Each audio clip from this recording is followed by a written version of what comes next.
여러분, 실버타운 광고 보신 적 있으시죠? 넓은 정원, 웃는 어르신들, 24시간 케어. 월 500만 원짜리 프리미엄 실버타운. 저도 그 광고 보고 들어갔어요. 근데 말이에요. 들어간 첫날부터 뭔가 이상했어요. 약이 세 알로 늘었고, 밤에 방문이 바깥에서 잠겼고, 휴대폰 사용 시간이 정해져 있었어요. 그리고 옆방 할아버지가 쓰러진 새벽 비상벨을 30분을 눌러도 아무도 오지 않았습니다. 저는 김명자, 75입니다. 이건 드라마가 아니에요. 제가 직접 겪은 이야기입니다. 이 이야기가 궁금하시다면 구독과 좋아요, 알림 설정까지 꽝 눌러주세요. 저는 김명자입니다. 올해 75이에요.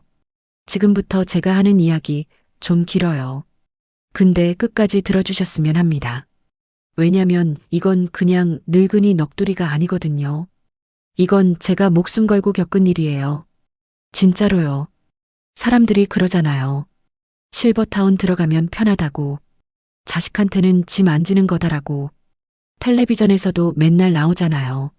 넓은 잔디밭에 웃으면서 산책하고 식당은 호텔 뷔페처럼 차려져 있고 간호사가 팔짱 끼고 같이 걸어주고 거기 광고 보면 진짜 천국 같거든요. 저도 그걸 믿었어요. 아니, 믿고 싶었던 거죠. 제가 실버타운을 알아보기 시작한 건 재작년 가을이었어요. 남편은 7년 전에 먼저 갔고 저 혼자 아파트에서 살고 있었거든요. 용인에 있는 32평짜리. 남편이 살아있을 땐 넓다고 느낀 적이 한 번도 없었는데 혼자 되니까 그 집이 얼마나 큰지 모릅니다. 밤에 화장실 가려고 일어나면 복도가 끝이 없어요. 불 안 켜면 벽이 어디 있는지도 모르겠고 한 번은 새벽에 어지러워서 주저앉았는데 그때 생각이 들더라고요. 내가 여기서 쓰러지면 누가 알까? 큰아들은 분당에 살아요. 딸은 미국이고 둘 다 효자예요. 진짜로. 전화도 자주 하고 큰아들은 주말마다 왔어요. 근데 그게 오히려 더 마음이 아프더라고요. 아들이 토요일마다 오는 거, 그거 쉬운 일이 아니잖아요. 애들 있지, 직장 다니지, 와이프 눈치도 봐야 하지. 며느리가 나쁜 사람은 아닌데 매주 시어머니한테 남편 뺏기는 기분이 좋겠어요? 한 번은 아들이 오다가 전화를 했어요. 엄마, 나 오늘 좀 늦을 것 같아. 은서가 열이 나서. 그럼 오지 마. 손녀가 아픈데 뭘 와. 아니야, 갈게. 좀만 기다려. 전화 끊고 나서 울었어요. 소리 안 나게. 손녀가 아픈데 엄마한테 오겠다는 아들. 그게 효도가 아니라 짐이더라고요. 내가 짐이 된 거예요. 그때부터 마음을 먹었습니다. 들어가자. 시설에. 근데 시설이라는 게 아무데나 갈 순 없잖아요. 솔직히 말할게요. 저 돈이 좀 있었어요. 남편이 공무원 하다가 퇴직하고 작은 사업을 했거든요. 크게 번 건 아닌데 아파트 팔고 보험금 정리하고 하니까 한 4억 좀 넘게 있었어요. 연금도 나오고. 그래서 싼 데 말고 좀 좋은 데를 알아봤습니다. 인터넷으로 찾아보고 아들이 자료도 뽑아주고 세 군데를 직접 가봤어요. 근데 두 군데는 가보니까 딱 느낌이 오더라고요. 여긴 아니다. 복도에서 소독약 냄새가 나는 데는 아무리 시설이 좋아도 마음이 안 가요. 그 냄새가 나면은 병원이잖아요. 나는 아픈 사람으로 살려고 가는 게 아니니까. 근데 세 번째 간 곳. 이름은 못 밝히겠지만 서울 근교에 있는 곳이었어요. 산 아래 지은 건물인데 차 타고 올라가는 길부터 달랐어요. 양쪽에 단풍나무가 줄 서 있고 입구에 분수대가 있더라고요. 분수대요. 그것도 실버타운에. 로비에 들어갔는데 호텔이더라고요. 아니, 호텔보다 나았어요. 호텔은 사람이 많아서 웅성웅성하잖아요. 여긴 조용한데 따뜻했어요. 로비에 무슨 향이 은은하게 나는데 나중에 알고 보니까 히노키 모식이래요. 편백나무 향.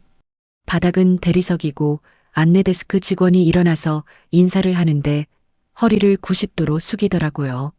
어서 오세요, 어머니. 어머니. 그 한마디에 제 마음이 녹았어요. 솔직히. 투어를 시켰는데 이것도 보통이 아니었어요. 전담 직원이 한 명 붙어서 건물 전체를 돌았는데 식당이 두 군데였어요. 한식당이랑 양식당. 한식당 가보니까 그날 점심 메뉴가 뭐였냐면 갈치조림에 잡채, 된장찌개에 과일까지. 접시도 도자기였어요. 일회용 아니고. 양식당은 스테이크도 된다고 하더라고요. 물론 매일은 아니지만 식사는 어르신들이 가장 중요하게 생각하시는 부분이라 저희가 특히 신경 쓰고 있습니다. 직원이 그렇게 말했어요. 헬스장도 있고 물리치료실도 있고 옥상에 텃밭까지 있었어요. 노래교실, 서예반, 영어회화반. 프로그램표를 보여주는데 빈칸이 없더라고요. 혹시 응급 상황이 나면요? 제가 물었거든요. 24시간 간호 인력이 상주하고 있습니다. 각 호실에 응급벨이 설치되어 있고요. 누르시면 3분 이내에 도착합니다. 3분 이내. 그 말이 참 든든하게 들렸어요. 보증금 2억 8천만 원. 월 이용료 360만 원. 비쌌죠? 당연히 비쌌죠. 아들이 말렸어요. 엄마, 그 돈이면 좀 더 알아보고. 알아볼 거 없어. 내 눈으로 봤어. 거기가 제일 좋아. 딸도 영상통화로 같이 봤는데 딸은 찬성이었어요. 엄마, 거기 좋다. 엄마가 편하면 된 거지. 사실 속으로 무서웠어요. 2억 8천이 작은 돈이에요? 그걸 넣어버리면 돌이킬 수가 없는 거잖아요. 근데 더 무서운 게 있었어요. 혼자 그 넓은 집에서 새벽에 쓰러져서 아무도 모르게 죽는 것. 그게 더 무서웠어요. 그래서 도장 찍었습니다. 입주한 날은 3월이었어요. 벚꽃이 막 필 때 짐 정리를 해주는 직원이 둘이나 왔고 방에 꽃다발이 놓여 있었어요.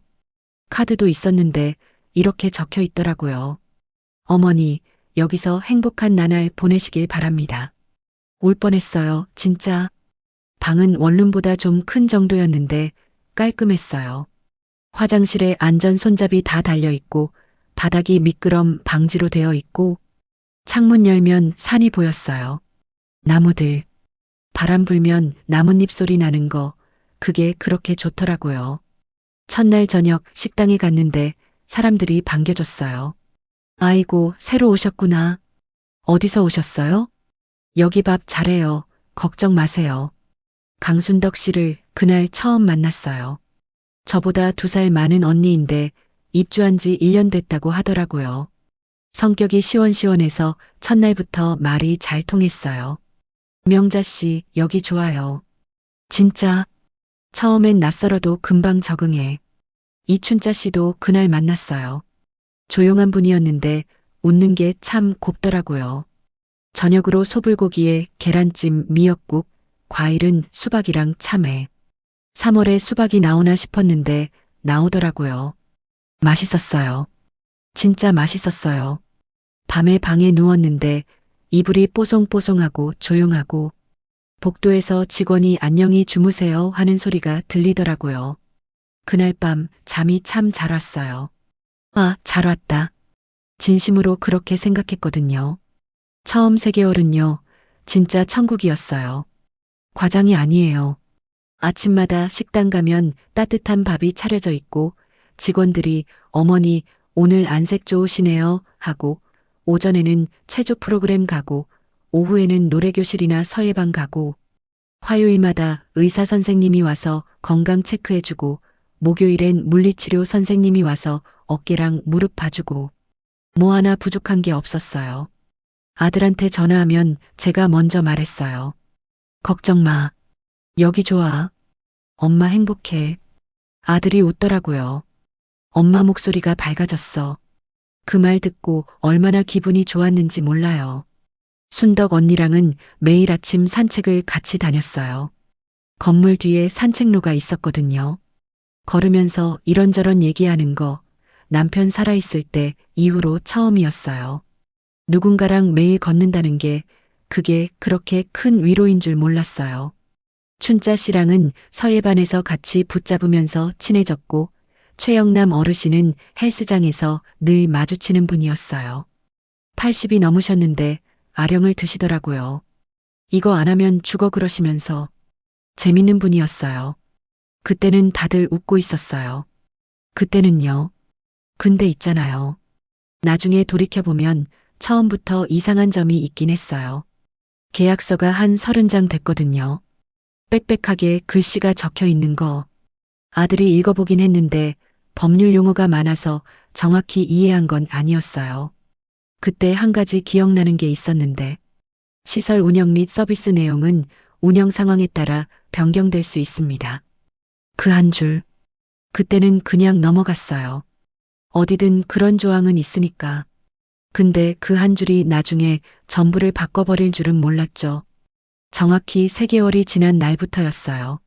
사소한 것부터 달라지기 시작했거든요. 아, 근데 이건 다음에 말씀드릴게요. 이게 한꺼번에 말하면 전달이 안 되더라고요. 천천히 하나씩 말씀드리겠습니다. 왜냐면 이건 알아야 할 이야기니까요. 그때부터가 진짜 시작이었습니다. 아까 말씀드렸죠. 정확히 3개월이 지난 날부터 달라졌다고. 근데 이게요, 한 번에 확 바뀌는 게 아니에요. 그랬으면 오히려 나았을 거예요. 아, 여기 이상하다 하고 바로 알아챘을 테니까. 근데 이게 진짜 교묘하거든요.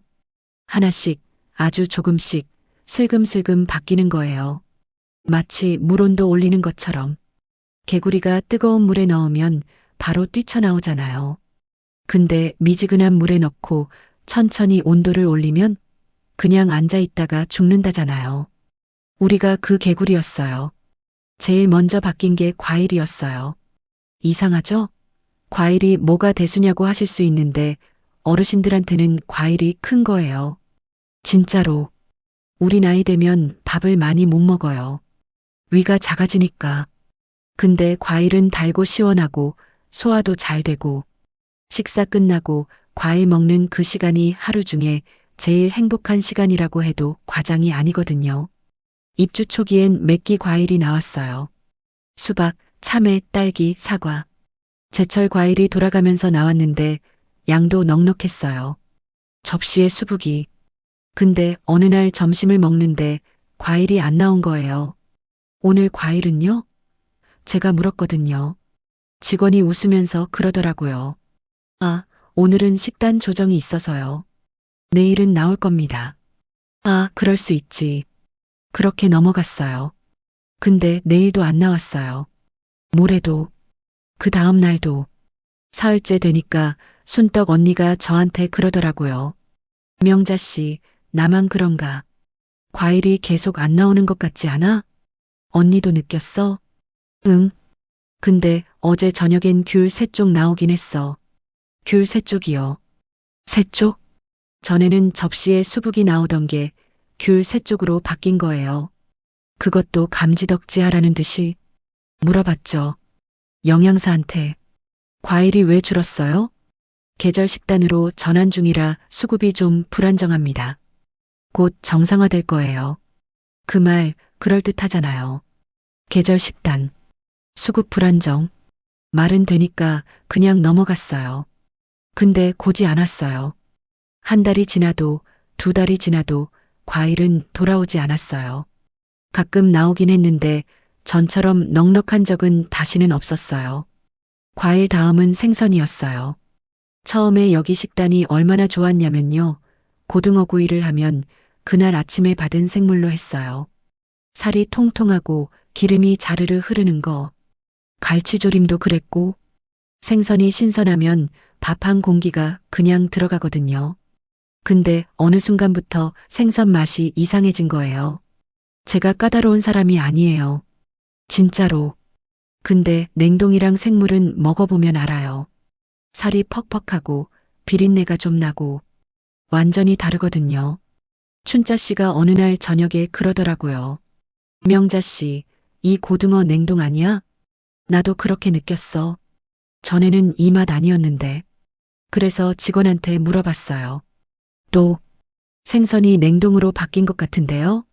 그랬더니 또 그 말이 나오더라고요. 운영상 조정이 있었습니다. 운영상 조정. 이 말이 그때부터 귀에 꽂히기 시작했어요. 뭘 물어봐도 돌아오는 대답은 하나였거든요. 과일 없어진 것도 운영상 조정, 생선 바뀐 것도 운영상 조정, 뭐가 빠져도 전부 다 운영상 조정. 편리한 말이더라고요, 그게. 아무것도 설명 안 하면서 다 설명한 것 같은 느낌을 주는 말. 근데 실은 아무것도 안 한 거잖아요. 왜? 에 대한 대답을 안 한 거잖아요. 그때 처음으로 좀 불쾌했어요. 화가 난 건 아니었는데 뭔가 뭐랄까. 속이 좀 불편했어요. 이게 맞나?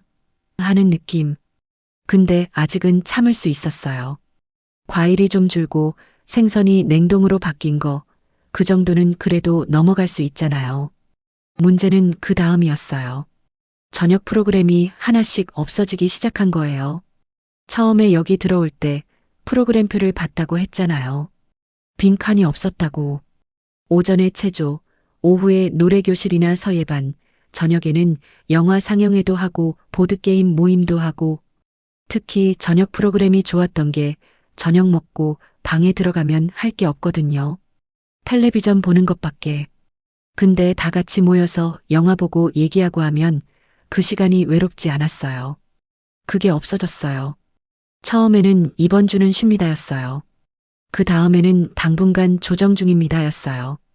그 다음에는 아예 공지가 안 붙었어요. 자연스럽게 아무 말 없이 순덕 언니가 관리실에 가서 물어봤어요. 저녁 영화 상영회 언제 다시 해요? 아, 그 프로그램은 참여율이 낮아서 잠정 중단됐습니다. 참여율이 낮아? 매번 20명 넘게 왔는데 전체 입주민 대비 참여율 기준이 있습니다. 순덕 언니가 저한테 와서 그러더라고요. 명자 씨, 나 그 말 듣고 기가 막히더라. 20명이 모이는 게 참여율이 낮다고? 여기 전체 입주민이 70명인데? 저도 이상하다고 느꼈어요. 근데 더 이상한 건 우리 말고는 아무도 안 물어보더라는 거예요. 다들 그냥 넘어가더라고요. 뭐 없어졌으면 없어진 거지 하는 분위기. 우리 나이 되면 그래요. 불편해도 참는 게 몸에 배어 있으니까. 평생을 그렇게 살았으니까. 근데 저는 좀 달랐나 봐요. 아니, 달랐다기보다는 그냥 궁금했어요. 왜? 대체 왜 이렇게 하나씩 빠지는 건데? 결정적으로 느낌이 온 건 직원들이 바뀌면서였어요. 처음에 있던 직원들, 로비에서 90도로 인사하던 그 직원, 투어할 때 눈 맞추면서 설명해주던 직원, 어머니라고 불러주던 사람들, 그 사람들이 하나둘 없어졌어요. 박소영이라는 여직원이 있었어요. 1층 안내데스크에 늘 앉아 있었는데 웃는 게 참 예뻤거든요. 제가 지나갈 때마다 어머니, 오늘 뭐 하세요? 이러면서 말을 걸어줬어요. 그게 좋았어요. 관심받는다는 느낌. 누군가 나를 알아본다는 느낌이 좋았어요. 근데 어느 날 데스크에 다른 사람이 앉아 있는 거예요. 소영 씨는요? 퇴사하셨습니다. 퇴사? 왜요? 개인 사정으로 알고 있습니다. 일주일 뒤에는 물리치료사 선생님이 바뀌었고 그 다음 달에는 야간에 보이던 남자 직원도 없어졌어요. 새로 오는 사람들이 있긴 했는데 분위기가 달랐어요. 전에는 직원들이 우리 이름을 외웠거든요. 김명자 어머니, 강순덕 어머니 이렇게. 근데 새로 온 직원들은 이름을 안 불렀어요. 저기요 아니면 어르신. 그냥 뭉뚱그려서. 그게 뭐가 대수냐고요? 대수예요. 이름을 불러주는 거랑 어르신이라고 부르는 거랑은 완전히 달라요. 이름을 부르면 나잖아요. 어르신이면 아무나잖아요. 나는 김명자인데 갑자기 그냥 어르신 중 한 명이 돼버린 거예요. 그때 처음으로 느꼈어요.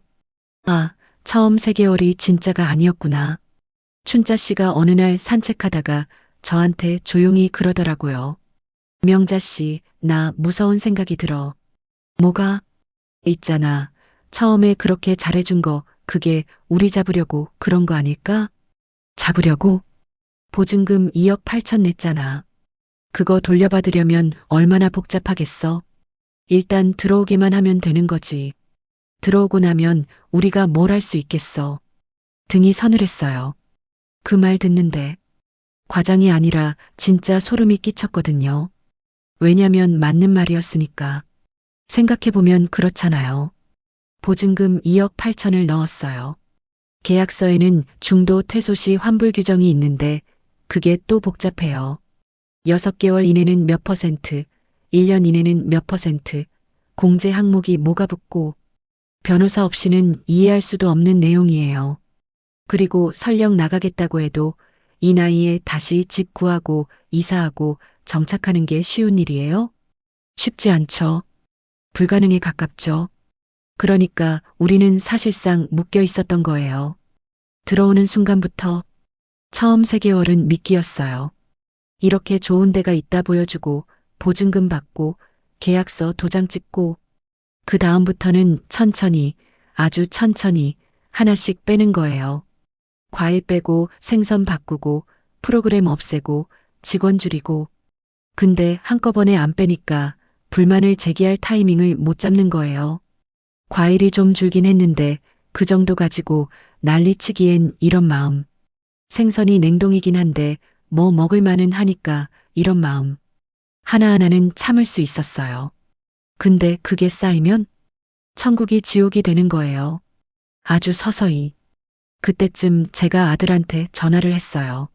엄마, 거기 어때? 좋아? 응, 좋아. 거짓말이었어요. 왜 거짓말을 했냐고요? 아들한테 뭐라고 말해요? 여기 과일이 안 나와 생선이 냉동이야. 이러면 아들이 뭐라고 하겠어요? 엄마 나와. 다시 같이 살자. 그 말 듣기 싫었어요. 아들한테 다시 짐이 되기 싫었어요. 내가 선택해서 들어온 건데 내가 좋다고 우겨서 들어왔는데 이제 와서 힘들다 하면 그게 얼마나 창피해요. 돈도 이미 넣었고 그래서 참았어요. 좋아. 여기 좋아. 걱정 마. 전화 끊고 창밖을 봤는데 그때가 6월이었거든요. 나무의 잎이 무성해서 초록빛이 환했어요. 예쁘더라고요. 근데 그게 안 보였어요.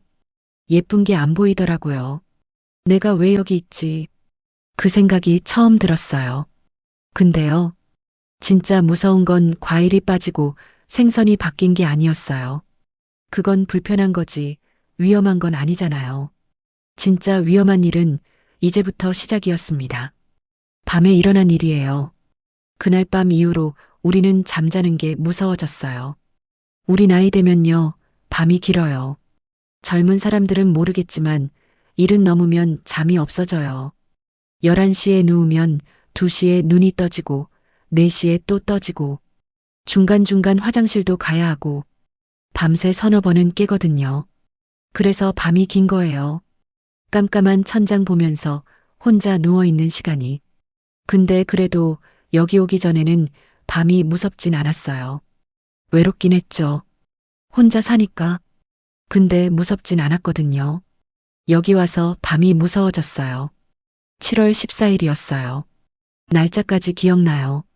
왜 기억나냐면 그날 낮에 초복이라고 식당에서 삼계탕을 줬거든요. 오, 이건 또 잘해주네 했었어요. 아이러니하죠. 그날 밤 10시 40분쯤이었어요. 저는 방에 누워 있었는데 잠이 안 와서 라디오를 듣고 있었거든요. KBS 클래식 FM. 밤에 클래식 들으면 그래도 좀 마음이 편해지거든요. 쇼팽인가 뭔가 나오고 있었는데 갑자기 복도에서 소리가 들렸어요. 쿵. 둔탁한 소리. 사람이 넘어지는 소리. 그 다음에 신음소리가 들렸어요. 낮은 신음. 남자 목소리가요. 저는 바로 문을 열었어요. 복도를 봤는데 10발자국쯤 앞에 사람이 쓰러져 있었어요. 박종수 어르신이었어요. 82이셨어요. 심장이 안 좋으셨던 분. 입주할 때부터 심장 질환 있다고 직원들한테 말해놨던 분이에요. 심장약도 매일 드시고 건강 체크 때마다 혈압 재고 직원들이 다 알고 있었어요. 이 어르신 심장 안 좋다는 거. 박 어르신이 바닥에 엎어져 계셨어요. 한 손으로 가슴을 움켜쥐고 얼굴이 벌써 하얗게 되어 있었어요. 입술이 파르스름했어요. 그 색깔 안 봐도 아는 거잖아요. 안 좋은 거라는 거. 어르신 괜찮으세요?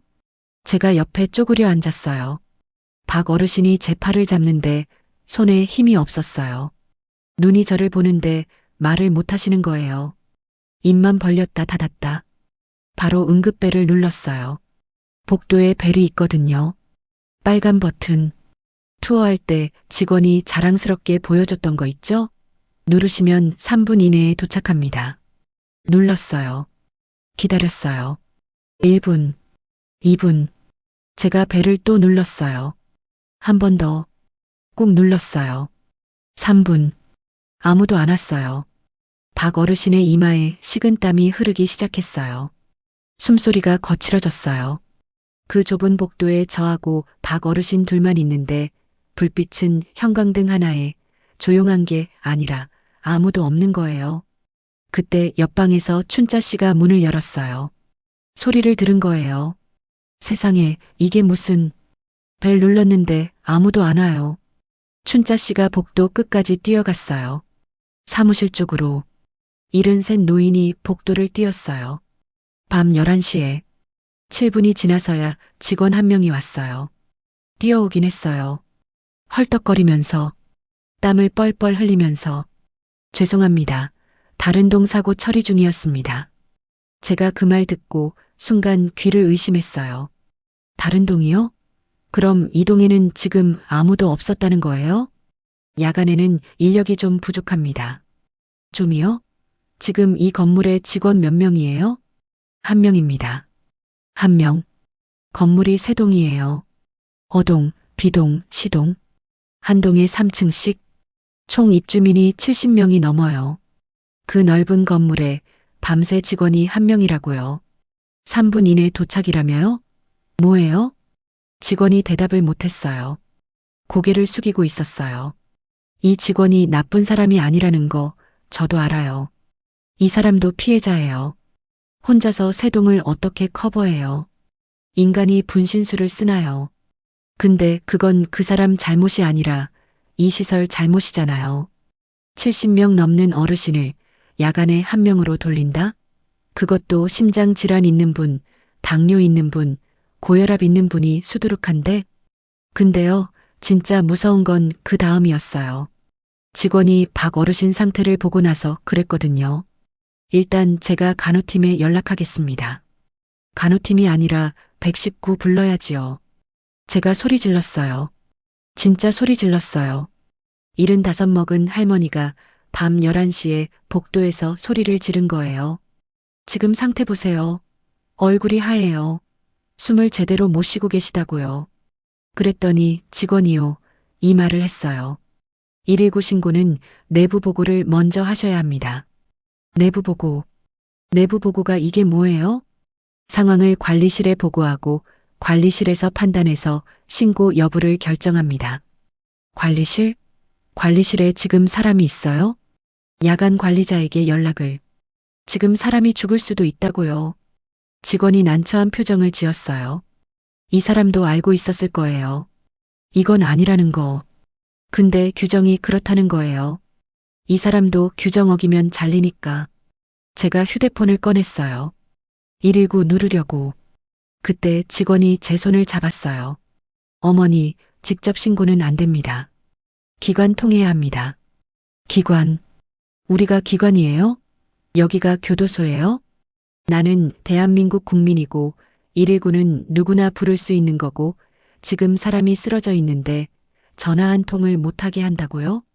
그 순간 제 안에서 뭔가가 무너졌어요. 아니, 무너졌다기보다는 깨졌어요. 처음에 여기 들어올 때 믿었던 것들. 여긴 안전하다. 여긴 다르다. 여긴 나를 지켜줄 거다. 그 믿음이 복도 형광등 아래서 산산조각이 난 거예요. 춘자 씨가 그 와중에 자기 방으로 뛰어가서 전화기를 들었어요. 119에 직접 신고했어요. 몰래. 직원 몰래. 73 노인이 몰래 119에 전화를 해야 하는 상황. 이게 말이 돼요? 구급차가 왔어요. 꽤 빨리 왔어요. 한 10분? 근데 문제는 그 다음이었어요. 구급차가 정문 앞에 도착했는데 문이 안 열린 거예요. 여기가 보안이 좋다고 자랑했었잖아요. 외부인 출입 통제, 차량 출입도 시스템으로 관리. 그게 입주할 때는 안전하다는 뜻이었는데 이날 밤에는 구급차도 못 들어온다는 뜻이 된 거예요. 정문 경비실에서 출입 절차를 확인해야 한다고 했어요. 야간이라 매뉴얼을 확인해야 한다고. 구급차 번호 대조하고 내부 직원 확인 전화 받고. 그 사이 3분이 흘렀어요. 3분. 바깥에 구급차가 서 있고 안에 사람이 쓰러져 있고 그 사이에 철문 하나가 닫혀 있었어요. 복도에 나와 있던 어르신들이 다 보고 있었어요. 10명 넘게 나와 있었어요. 밤에 소란이 나니까 깬 분들이 다들 잠옷 차림에 슬리퍼 신고 복도에 서서 아무 말 없이 서 있었어요. 표정들이 무서웠어요. 화난 표정이 아니었어요. 두려운 표정이었어요. 나도 저렇게 될 수 있다. 다들 그 생각을 하고 있었을 거예요. 나도 밤에 쓰러지면 벨을 눌러도 7분 동안 아무도 안 오고 119를 부르면 안 된다고 하고 구급차가 와도 문이 안 열리고 그럼 나는 어떻게 되는 거지? 박종수 어르신은 결국 병원에 실려갔어요. 급성 부정맥이었어요. 다행히 목숨은 건졌어요. 근데 일주일 넘게 입원하셨고 나중에 들으니까 조금만 더 늦었으면 위험했다고 하더라고요. 조금만 더 늦었으면. 그 조금이 뭐예요? 벨 누르고 7분 기다린 시간. 직원한테 119 부르라고 신랑이 한 시간. 구급차가 정문에서 막힌 시간. 그 시간들이 합쳐진 게 조금이에요. 그 조금 때문에 사람이 죽을 뻔했어요. 다음 날 아침 식당 분위기가 달랐어요. 평소에는 어르신들이 아침에 모이면 잘 잤어? 오늘 뭐해? 이런 얘기를 하거든요. 시시콜콜한 얘기. 근데 그날은 아무도 말이 없었어요. 밥 먹는 소리만 들렸어요. 숟가락 부딪히는 소리. 순덕 언니가 제 옆에 앉아서 밥을 뜨다가 숟가락을 내려놓더니 조용히 그러더라고요. 명자 씨, 나 어젯밤에 잠을 못 잤어. 나도. 무서웠어. 그날 아침부터 분위기가 바뀌었어요. 어르신들이 서로 방 번호를 물어보기 시작한 거예요. 나 302호야. 언니 몇 호야? 나 305호. 바로 옆이네. 왜 그랬겠어요? 밤에 무슨 일이 생기면 직원 기다리지 말고 옆방 사람이라도 불러야 하니까. 벨 눌러봤자 7분 동안 아무도 안 오는데 차라리 옆방 문을 두드리는 게 빠르니까. 70 넘은 어르신들이요. 월 360만 원짜리 고급 실버타운에서요. 서로 방 번호를 외우고 있었어요. 직원을 못 믿으니까. 시설을 못 믿으니까. 시스템을 못 믿으니까. 서로밖에 없었어요. 그날 오후에 저는 관리실에 갔어요. 면담을 요청했어요. 생활지원팀장이라는 사람이 나왔어요. 40대 중반쯤 돼 보이는 남자. 양복은 안 입었는데 셔츠에 넥타이를 하고 있었어요. 미소가 직업적이었어요. 그 웃음 아시죠? 입은 웃는데 눈은 안 웃는 그 표정. 어머니, 무슨 일로 오셨어요? 어젯밤 일 때문에 왔습니다. 아, 박종수 어르신 거니요. 많이 놀라셨죠? 놀란 게 아니라 사람이 죽을 뻔했다고요. 근데 참았어요. 차분하게 말하려고 했어요. 야간에 직원이 한 명이라고 들었는데 맞습니까? 현재 야간 근무 체계가 그렇습니다.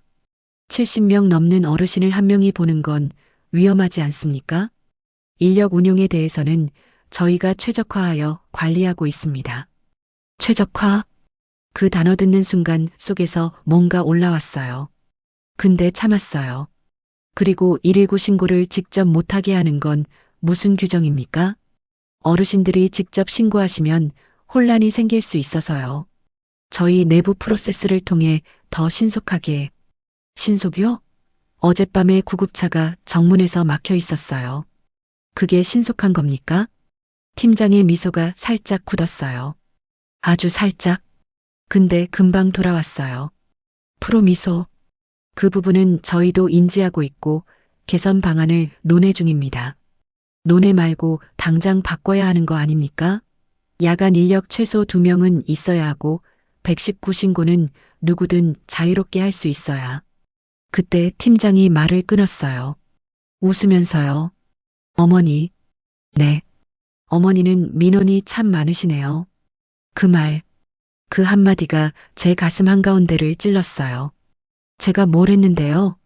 사람이 쓰러진 걸 보고 위험하다고 말한 거밖에 안 했는데, 밤에 직원이 한 명인 건 사실이고, 119 못 부르게 한 것도 사실이고, 정문이 안 열린 것도 사실인데, 사실을 말했더니 돌아온 대답이 민원이 많다? 그게 뭐예요? 그게 대체 뭐냐고요? 그건 입 닥치라는 말이잖아요. 점잖게 포장한 조용히 하라는 말이잖아요. 노인한테 하기 딱 좋은 말이에요. 직접 욕을 하는 것도 아니고 협박하는 것도 아니고 그냥 웃으면서 민원이 많으시네요. 한마디면 되는 거예요. 그러면 우리 같은 늙은이는 움츠러들거든요. 내가 너무 나댔나? 내가 예민한 건가? 이런 생각이 들거든요. 저도 그 순간 잠깐 그런 생각이 들었어요. 솔직히 내가 좀 오버한 건가? 근데 아니잖아요. 아니잖아요. 박 어르신이 하얗게 질린 얼굴로 복도에 쓰러져 있었어요. 7분 동안 아무도 안 왔어요. 119 부르는 걸 막았어요. 구급차가 정문에서 멈춰 섰어요. 이게 민원이에요? 이건 생명의 문제잖아요. 관리실에서 나왔는데 다리에 힘이 풀리더라고요. 복도 끝에 있는 의자에 앉았어요. 한참을 앉아 있었어요. 순덕 언니가 찾아왔어요. 제가 관리실 간 거 알고 있었거든요. 어떻게 됐어? 민원이 많다 그러네요. 뭐? 내가 민원이 많다고. 그런다고요. 참 어이가 없네요. 순덕 언니가 제 옆에 앉더니 한참 동안 아무 말이 없었어요. 그러다가 조용히 그러더라고요. 명자 씨, 우리가 뭔데 이런 취급을 받아야 하는 거야. 그 말에 눈물이 나올 뻔했어요. 하지만 안 울었어요. 울면 지는 것 같아서 내가 왜 여기 왔는지 아이들한테 짐 안 되려고 안전하게 살려고 편안하게 늙으려고 그래서 평생 모은 돈을 다 털어서 왔는데 여기가 내가 선택한 곳이었어요. 그날 밤 잠이 안 왔어요. 라디오도 안 켰어요. 그냥 깜깜한 천장을 보면서 누워 있었어요. 복도가 조용했어요. 너무 조용했어요. 어딘가에서 직원의 발자국 소리가 들려야 안심이 되는 건데 아무 소리도 안 나더라고요. 직원이 한 명뿐이니까. 다른 동에 가 있으면 이쪽은 텅 비는 거니까. 그때 옆방에서 소리가 들렸어요. 아주 작은 소리. 기침 소리. 춘자 씨방이었어요. 기침인지 우는 건지 정확히는 모르겠더라고요. 춘자 씨도 잠을 못 자는구나. 그 생각이 드니까 오히려 좀 편해졌어요. 이상하죠? 남이 힘든 게 나한테 위로가 되다니. 근데 그게 위로가 아니라 연대였던 것 같아요. 나만 무서운 게 아니구나. 나만 불안한 게 아니구나. 그날 밤 이후로 우리는 밤이 무서워졌어요. 70이 넘어서 밤이 무서운 사람들. 월 360만 원을 내면서 밤이 무서운 사람들. 그게 우리였어요. 근데요. 무서운 것만 있었으면 이 이야기를 안 했을 거예요. 무서운 것 다음에 더 기가 막힌 일이 벌어졌거든요. 여기서 우리를 분류하기 시작한 거예요. 문제 입주민이라고. 사람이요. 그런 취급 당하면 달라져요. 무슨 말이냐면 내가 나를 어떻게 생각하느냐보다 남이 나를 뭐라고 부르느냐가 더 세게 다가오거든요. 나는 분명 김명자인데 누군가 나를 민원인이라고 부르는 순간 내가 진짜 민원인이 된 것 같은 느낌. 아시겠어요? 평생을 그렇게 살았잖아요. 며느리일 때는 며느리답게, 엄마일 때는 엄마답게, 아내일 때는 아내답게. 남이 붙여주는 이름대로 살았어요. 근데 75에 와서 이 이름을 또 하나 받은 거예요. 문제 입주민. 관리실에서 야간 인력 얘기를 하고 돌아온 게 7월 중순이었어요. 며칠 뒤에 프로그램 신청을 했어요. 원래 8월부터 시작하는 수채화 교실이 새로 생긴다고 공지가 붙었거든요. 저 그림 좋아해요. 잘 그리는 건 아닌데 색칠하고 있으면 마음이 편해지거든요. 남편 살아있을 때 문화센터에서 수채화 배운 적이 있었어요. 그때 선생님이 어머니 감이 있으시네요 했었는데 그게 그렇게 기분 좋더라고요. 그래서 수채화 교실 공지 보자마자 신청했어요. 신청서 넣고 일주일 뒤에 확정 문자가 온다고 했거든요. 일주일 뒤 문자가 안 왔어요. 늦나 보다 했어요. 열흘 뒤에도 안 왔어요. 그래서 관리실에 전화했어요. 수채화 교실 신청했는데 확정 문자가 안 와서요. 잠시만요. 확인해 보겠습니다. 한참을 기다렸어요. 수화기 너머로 키보드 치는 소리가 들리더라고요. 어머니, 수채화 교실은 정원이 다 찼습니다. 네, 저 공지 붙은 당일에 신청했는데요. 선착순이 아니라 종합평가로 배정합니다. 종합평가요? 그게 뭐예요? 참여 이력이나 활동 상황을 종합적으로 보고 제가 서예반도 다니고 있고 체조도 매일 가는데요. 네, 그 부분은 반영이 됐을 텐데 이번에는 좀 어려우신 것 같습니다. 전화 끊고 가만히 생각했어요. 종합평가? 처음 듣는 말이었어요. 전에 노래교실 신청했을 때는 그냥 선착순이었거든요. 이름 쓰고 제출하면 끝이었어요. 그때는 아무 문제 없이 들어갔단 말이에요. 그때는 제가 민원이 많은 사람이 아니었으니까 그랬나? 그런 생각이 문득 들었어요. 그 후 이상한 일이 또 있었어요. 산책로 있잖아요. 건물 뒤에 있는 그 산책로. 저랑 순덕 언니가 매일 아침 걷던 곳. 거기에 벤치가 4개 있었거든요. 산책하다 쉬라고. 나무 벤치에 앉으면 바람이 불어와서 좋았어요. 근데 어느 날 벤치가 2개로 줄었어요. 벤치가 없어졌네. 순덕 언니가 먼저 알아챘어요. 관리실에서 정비한다고 했나? 물어봤더니 노후화로 철거했습니다. 래요. 노후화? 작년에 새로 놓은 벤치인데? 그것만이 아니었어요. 1층 로비에 있던 정수기가 하나 없어졌고 식당 앞에 있던 게시판 어르신들이 자유롭게 메모 붙이던 그 게시판이 슬그머니 사라졌어요. 그 자리에 시설 안내 포스터가 붙어 있었어요. 웃고 있는 어르신 사진에 행복한 실버라이프라고 적힌 포스터. 하나하나는 사소해요. 벤치 2개 없어진 거, 정수기 하나 없어진 거, 게시판 없어진 거. 각각을 놓고 보면 민원 넣기도 못한 것들이잖아요. 근데 이게 뭔가 전부 같은 이야기를 하는 것 같았어요. 결정적으로 확신이 든 건 순덕 언니 때문이었어요. 순덕 언니가 어느 날 저녁에 저한테 왔어요. 저녁 식사 끝나고 복도에서 만났는데 표정이 안 좋았어요. 평소에 시원시원한 사람이 입을 꾹 다물고 있었거든요. 언니, 왜 그래? 명자 씨, 나 얘기 좀 하자. 방으로 데려갔어요. 문 닫고 앉았는데 순덕 언니가 한참을 망설이다가 입을 열었어요. 나 오늘 이상한 얘기 들었어. 뭔데? 김 간호사 알지? 그 젊은 여자 간호사. 김 간호사는 새로 온 간호사인데 좀 조용한 사람이었어요. 근데 어르신들한테 나쁘게 대하진 않았어요. 할 일을 성실히 잘하는 사람이었어요. 그 간호사가 나한테 슬쩍 얘기를 해줬어. 뭘? 순덕 언니가 목소리를 낮췄어요. 우리가 관리 대상이래. 관리 대상? 위에서 리스트가 내려왔대. 민원 빈도 높은 입주민 명단이라고. 거기에 명자 씨 이름 있고 내 이름 있고 춘자 씨 이름도 있대. 가슴이 쿵했어요. 진짜로. 리스트? 그게 무슨. 그 리스트에 있는 사람들은 대응 매뉴얼이 따로 있대. 민원 제기하면 일단 수용하는 척하되 실질적 조치는 보류하라고. 프로그램 배정에서도 우선순위를 낮추라고. 그게 진짜야? 김 간호사가 거짓말할 이유가 없잖아.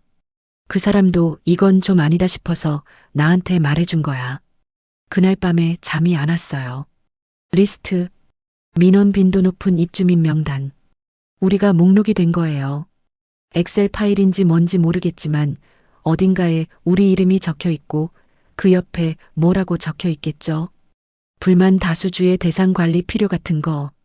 나는 김명자인데 75 먹은 남편 먼저 보내고 아이들한테 짐 안 되려고 평생 모은 돈 넣고 들어온 사람인데 밤에 어르신이 쓰러져서 119 부르자고 했더니 야간 인력 늘려달라고 했더니 리스트에 올라간 거예요. 수채화 교실에 떨어진 이유를 그때 알았어요. 종합평가가 아니었어요. 리스트에 있으니까 빠진 거였어요. 제가 바보가 아니거든요. 75이지만 머리는 아직 돌아가요. 하나하나 연결하면 답이 나오잖아요. 관리실에 민원 넣고 리스트에 올라가고 프로그램에서 빠지고 이게 우연이겠어요? 분명히 말하는데 저를 포함해서 그 리스트에 있는 사람들 누구 하나 이상한 요구를 한 사람이 없어요. 밤에 직원 좀 늘려달라. 119 직접 부를 수 있게 해달라. 왜 과일이 빠졌냐? 왜 생선이 바뀌었냐? 이게 민원이에요? 이건 당연한 질문이잖아요. 월 360만 원 내는 사람이 식사 메뉴에 과일도 좀 넣어주세요라고 했는데 그게 민원이에요? 여기서는 질문 자체가 문제였어요. 춘자 씨한테도 말했어요. 리스트 얘기를. 춘자 씨가 한참 동안 아무 말 없이 앉아있더니 그러더라고요. 나 남편한테 평생 그렇게 살았어. 응? 남편이 그랬거든. 내가 뭘 말하면 너는 왜 이렇게 말이 많냐고. 너는 왜 맨날 불만이냐고. 그래서 나중에는 말을 안 했어. 아무 말도. 그게 편하니까. 춘자 씨가 저를 봤어요. 근데 여기서도 그래야 해? 여기서도 입 다물고 살아야 해? 그 눈빛이 아직도 생생해요. 조용한 사람이었거든요. 춘자 씨는.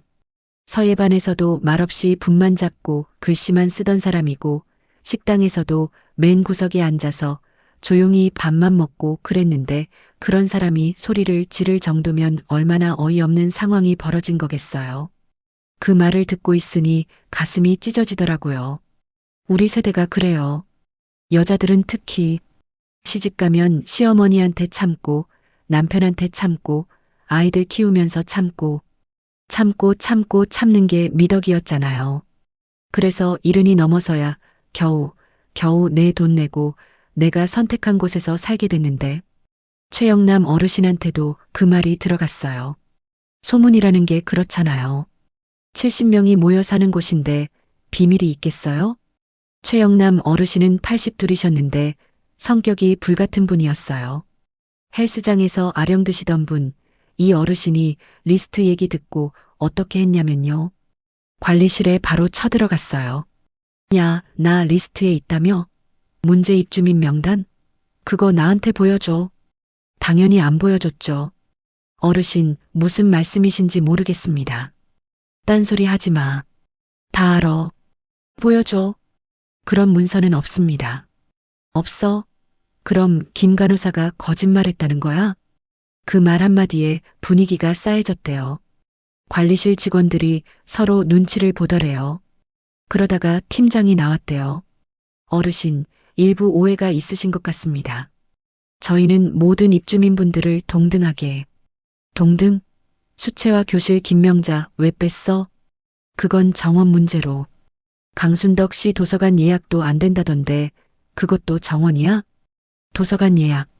이건 저도 몰랐던 거였어요.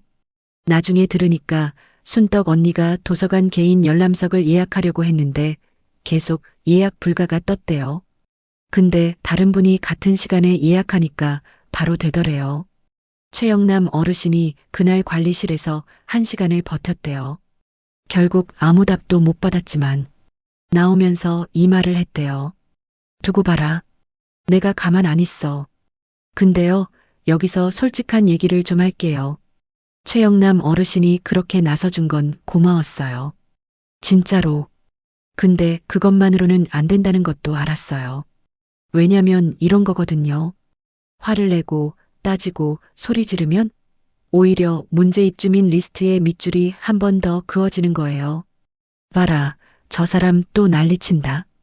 관리실 입장에서는 더 좋은 거예요. 우리가 화를 내면 낼수록 그들은 저 사람들은 원래 불만이 많은 사람들이라는 프레임을 씌울 수 있으니까. 이건 싸움이 아니었어요. 감정으로 이길 수 있는 게 아니었어요. 뭔가 다른 방법이 필요했어요. 증거가 필요했어요. 그 생각이 든 게 비 오던 날 오후였어요. 저녁 먹고 복도에서 순떡 언니를 만났는데 순떡 언니가 제 팔을 잡더니 이러는 거예요. 명자 씨, 다음 주에 분기 만족도 조사 있대. 만족도 조사? 입주민 대상으로 만족도 설문한대. 태블릿으로. 그래. 근데 나 찝찝해. 그거 제대로 되겠어? 순덕 씨의 감이 좋았어요. 그 설문에서 우리는 결정적인 걸 보게 됩니다. 내 입으로 불만족이라고 말했는데 화면에 찍힌 건 매우 만족이었어요. 그때 확실히 이건 아니다라고 깨달았어요. 만족도 조사. 이 네 글자가 얼마나 우습게 들리는지 아세요? 만족도 조사라는 게 뭐예요? 당신은 여기 살면서 만족하십니까? 이걸 물어보는 거잖아요. 근데 그걸 물어보는 사람이 여기 직원이에요. 내가 불만족이라고 하면 그게 자기네 성적표에 찍히는 사람들이 물어보는 거예요. 그게 공정하겠어요? 시험 감독관이 수험생한테 야, 답 좀 잘 적어 하는 거랑 뭐가 달라요?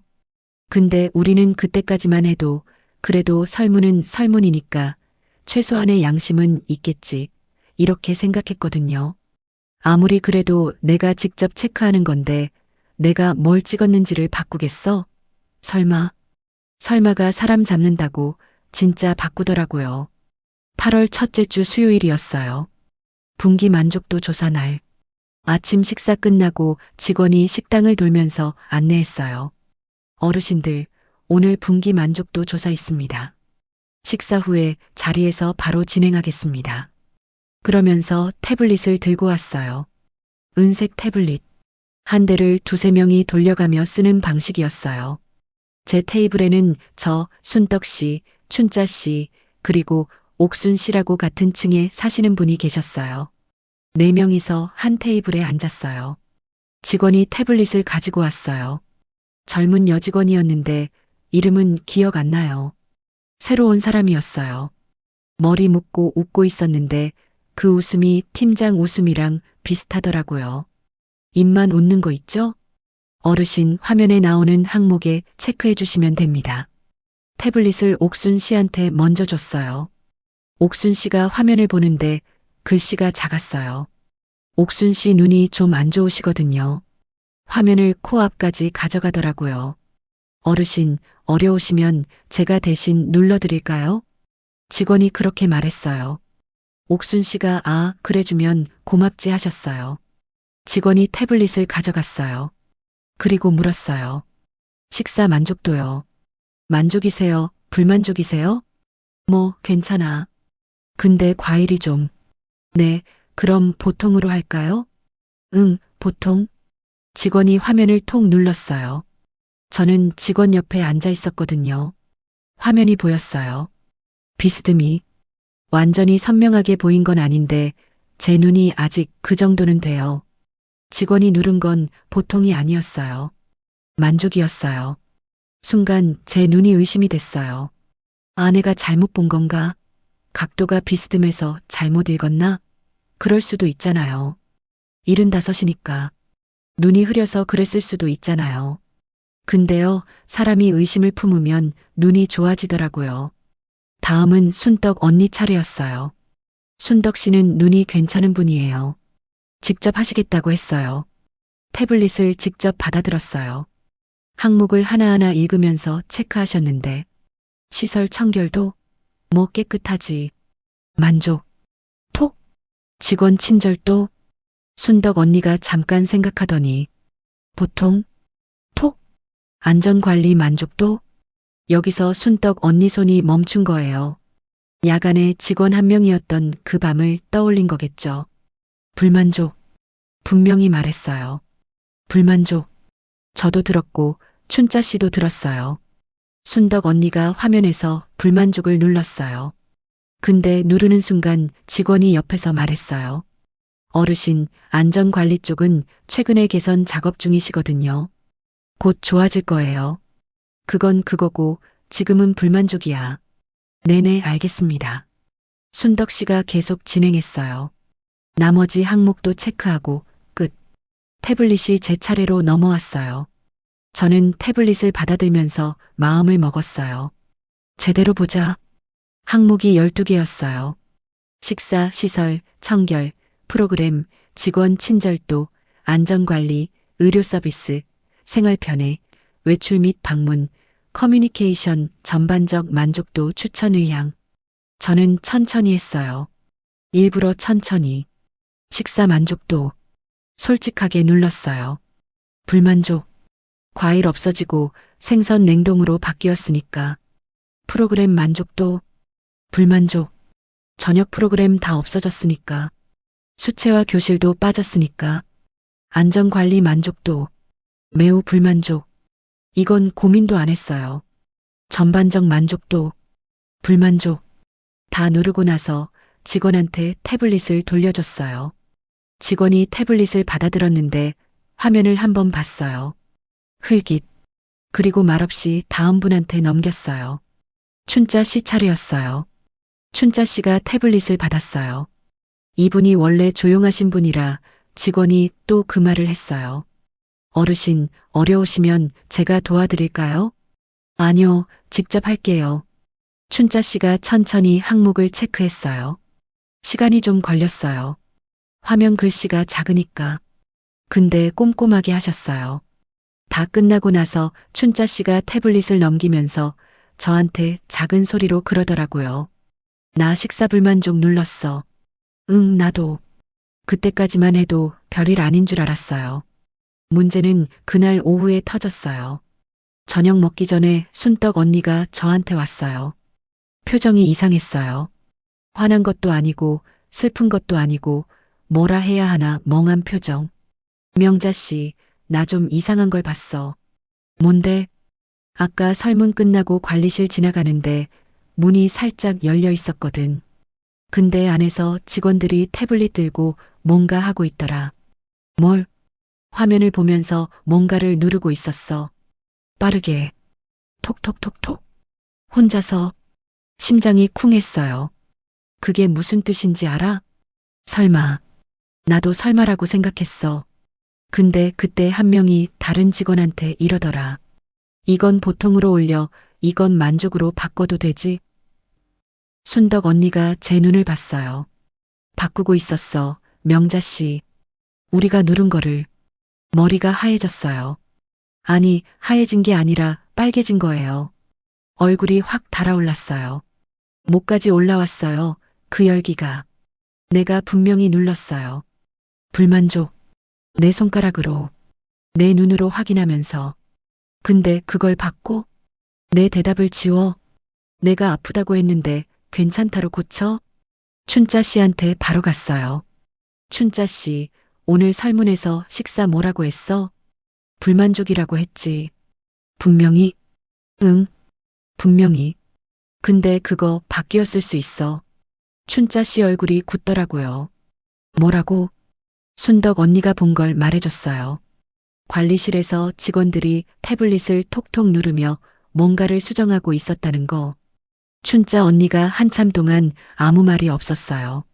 그러다가 의자에서 천천히 일어나더니 창밖을 봤어요. 한참을. 나 남편한테 그런 적 있어. 내가 맞다고 한 적 없는데 남편이 친척들한테 가서 그래. 우리 집사람도 찬성이야. 내 말을 지 맘대로 바꿔버리는 거야. 내 입을 빌려서 제가 하고 싶은 말을 하는 거지. 춘자 씨가 돌아서서 저를 봤어요. 여기도 똑같네. 내 입을 빌려가는 거야. 매우 만족이라고. 그때 춘자 씨 눈에 눈물이 고여 있었는데 흘리지는 않았어요. 이를 꽉 물고 있었어요. 난 불만족이라고 했어. 분명히. 다음 날 확인할 방법을 찾았어요. 어떻게 확인했냐면요. 옥순 씨한테 부탁했어요. 옥순 씨 아들이 뭐 하는 사람이냐면 IT 회사에 다니는 사람이에요. 컴퓨터를 잘 아는 사람이죠. 옥순 씨가 아들한테 전화해서 물어본 거예요. 태블릿으로 설문하면 나중에 고칠 수 있는 거야? 아들이 뭐라 했냐면 관리자 권한이 있으면 얼마든지요. 제출 후에도 수정할 수 있는 시스템이 있어요. 그럼 내가 뭘 눌렀는지 진짜 그대로 저장됐는지 알 수 없는 거야? 네. 관리자가 원하면 바꿀 수 있어요. 그리고 로그를 안 남기는 시스템이면 바꿨는지 안 바꿨는지도 확인이 안 돼요. 끝이었어요.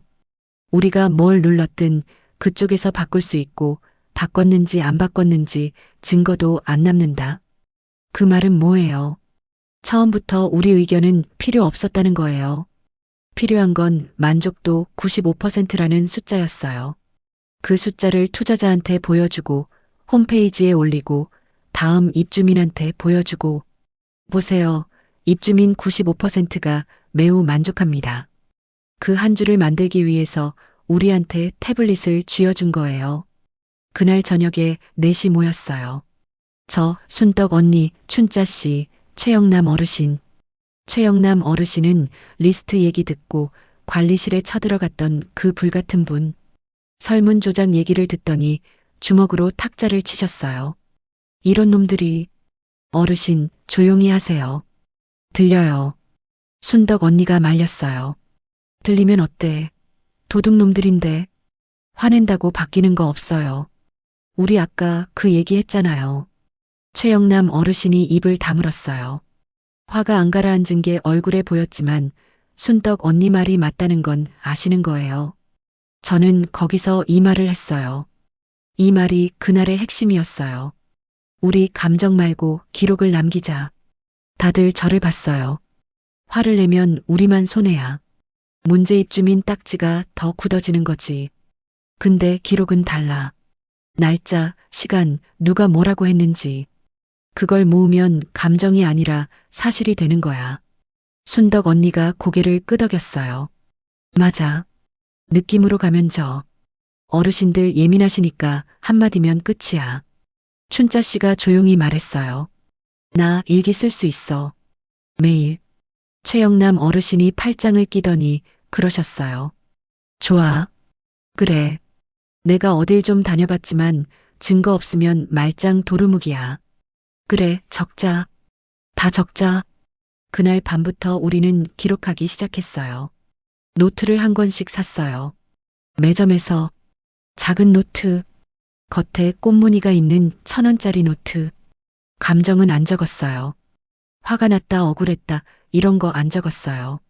그건 약점이 될 수 있으니까요. 날짜, 시간, 사실. 이 세 개만 적었어요. 춘자 씨는 매일 밤 일기를 쓰셨어요. 그게 일기라기보다는 보고서에 가까웠어요. 순덕 언니는 프로그램 관련을 맡았어요. 원래 있었던 프로그램 목록이랑 현재 남아있는 프로그램을 비교해서 표를 만들었어요. 사라진 프로그램이 8개였어요. 석 달 만에. 최영남 어르신은 야간 순찰을 체크하셨어요. 밤에 잠이 없으시니까 밤마다 복도에 나와서 직원이 몇 시에 지나가는지를 기록하셨어요. 어떤 날은 새벽 2시부터 5시까지 직원이 한 번도 안 지나갔대요. 3시간. 저는요, 설문 관련 증언을 모았어요. 저 말고도 설문에서 이상한 경험을 한 분이 있는지 한 분 한 분 찾아다니며 물어봤어요. 혹시 설문할 때 직원이 대신 눌러준 적 있어요? 있어요. 뭐라고 말씀하셨는데요? 나는 보통이라고 했는데 만족으로 눌렀어. 그거 적어두셔도 될까요? 이렇게 한 분 한 분. 처음에는 다들 경계했어요. 뭐 하려고 그래? 괜히 찍히면 어떡해. 근데 한 분이 말해주면 그 다음 분이 좀 더 쉽게 입을 열었어요. 눈덩이처럼. 2주 동안 모은 설문대리 입력 증언이 9건이었어요. 9명이 자기가 말한 것과 다른 답이 화면에 찍혀 있었다고 증언한 거예요. 노트가 쌓여갔어요. 순덕 언니가 어느 날 4권의 노트를 나란히 놓고 그러더라고요. 이게 우리 무기다. 최영남 어르신이 고개를 끄덕이셨어요. 근데 이것만으로 되겠어? 우리 넷이서? 맞는 말이었어요. 넷이서 아무리 기록해봤자 관리실에서 일부 입주민의 개인적 의견입니다 하면 끝이잖아요. 사람이 더 필요했어요. 우리 편이 더 필요했어요. 근데 그걸 어떻게 모으냐? 다들 문제 입주민 딱지 붙을까봐 무서워하는데. 제가 말했어요. 한 명씩 만나자. 조용히. 이 기록을 보여주면서 순덕 언니가 웃었어요. 명자 씨, 당신 은근히 대단해. 대단하긴요. 무서워서 그래요. 솔직히 무서웠어요. 근데 더 무서운 게 있었어요. 이대로 가만히 있다가 다음번에는 진짜로 누가 죽는 거. 그게 더 무서웠어요. 그래서 우리는 움직이기 시작했어요. 서명을 받으러. 한 명씩. 조용히. 식당에서. 산책로에서. 복도에서 그 과정이 쉬웠겠어요? 아니요. 절대 안 쉬웠어요. 그 이야기는 다음에 할게요. 서명을 모으는 과정에서 벌어진 일, 그리고 마지막에 우리가 관리실 테이블 위에 서류를 올려놓는 그 장면까지. 우리는 떨고 있었어요. 근데 멈추지는 않았어요. 서명을 받는다는 게요. 말로 하면 간단해요. 여기 이름 좀 써주세요. 끝이잖아요. 근데 이게 일은 넘은 어르신들한테는 전쟁이에요. 진짜로. 왜냐면요. 우리 세대 사람들은 이름 석자 적는 게 무거워요. 서류에 이름 쓰는 건 인감 찍는 거랑 같은 거거든요. 한 번 적으면 되돌릴 수 없다는 걸 뼛속까지 아는 사람들이에요. 그래서 함부로 안 써요. 특히 뭔가에 반대한다는 의미가 담긴 서류에는요. 평생 그렇게 배웠잖아요. 나서지 마라. 조용히 살아라. 튀면 다친다. 그 벽을 뚫어야 했어요. 한 명씩. 제일 먼저 찾아간 분이 옥순 씨였어요. 옥순 씨는 아까 말씀드렸죠. 설문할 때 직원이 대신 눌러준 분. 아들이 IT 회사 다니는 분. 이분이 제일 가능성이 높다고 봤어요. 직접 경험한 분이니까. 저녁 먹고 옥순 씨 방에 갔어요. 노크했더니 문을 여시더라고요. 과일 좀 사가지고 갔어요. 매점에서 산 귤. 실버타운 식당에서 안 주니까 매점에서 사 먹는 거예요. 웃기죠? 월 360만 원 내면서 귤을 따로 사 먹는 거. 옥순 씨, 귤 좀 가져왔어요. 같이 먹어요. 어머, 고마워. 들어와. 귤 까면서 이런저런 얘기를 했어요. 날씨 얘기, 손주 얘기, 무릎 얘기.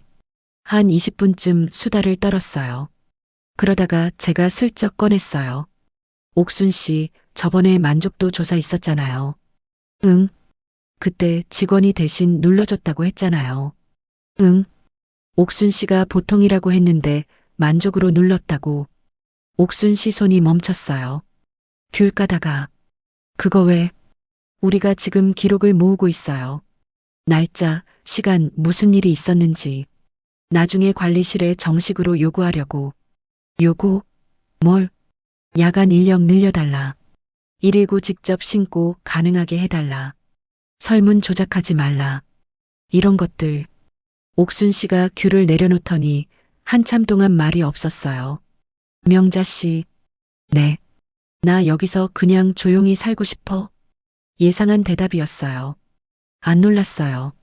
그러니까 서명해달라는 게 아니라 생각만 좀 해봐달라는 거예요. 옥순 씨, 밤에 무섭지 않아요? 그 한마디에 옥순 씨 표정이 바뀌었어요. 뭐라 설명하기 어려운데 입가가 살짝 떨렸어요. 무섭지. 나도 무서워요. 매일 밤. 근데 우리가 아무것도 안 하면 계속 무서울 거예요. 다음에 누가 쓰러지면 또 7분 기다려야 해요. 또 119 못 부르게 막을 거예요. 그때 쓰러지는 사람이 옥순 씨일 수도 있고 나일 수도 있고. 옥순 씨가 창밖을 봤어요. 어두운 창밖. 한참을 보더니 고개를 돌려서 저한테 그러더라고요. 내가 뭘 하면 돼? 그날 밤 첫 번째 서명을 받았어요. 근데 다 이렇게 쉽게 된 건 아니에요. 절대로. 두 번째로 찾아간 분. 한영수 어르신. 78세. 비동에 사시는 분이었어요. 퇴직 교장 선생님이셨대요. 말씀은 조리 있게 잘하시는데 조심스러운 분이었어요. 식당에서 점심 먹고 나오는 길에 슬쩍 말을 걸었어요. 안 선생님, 요즘 밤에 잘 주무세요? 왜? 아니, 박종수 어르신 일 이후로 다들 좀 불안해하시길래. 한영수 어르신이 걸음을 멈추더니 주위를 둘러봤어요. 사람이 없는 걸 확인하고 나서 조용히 그러시더라고요. 명자 씨, 내가 다 듣고 있어. 당신네들 뭔가 하고 있다는 거. 심장이 덜컥했어요. 벌써 소문이 퍼진 거예요. 소문이 벌써. 여기가 작은 동네야. 비밀은 없어. 그래서 솔직히 말할게. 한영수 어르신이 저를 똑바로 봤어요. 나는 동의해. 당신 말이 맞아. 야간 인력도 모자라고 119건도 말이 안 되고 설문도 이상해. 다 맞아. 그러면 근데 서명은 못해. 네. 내 아들이 여기 월 비용 보태주고 있어. 아들이 알면 걱정해. 그리고 솔직히 말할게. 나 여기서 찍히면 어떻게 되는지 몰라. 프로그램에서 빠지는 건 그래도 참겠는데 만약에 퇴소 압력이 들어오면 내 나이에 어딜 가. 그 말이요. 틀린 말이 아니었어요. 저도 무서웠으니까. 같은 이유로. 찍히면 어떡하지. 더 불이익을 받으면 어떡하지. 최악의 경우 나가라고 하면 보증금 2억 8천. 환불 규정은 복잡하고 이 나이에 다시 집 구하는 건 불가능에 가깝고 그러니까 우리가 쥐고 있는 카드가 없는 거예요. 관리실은 알고 있었을 거예요.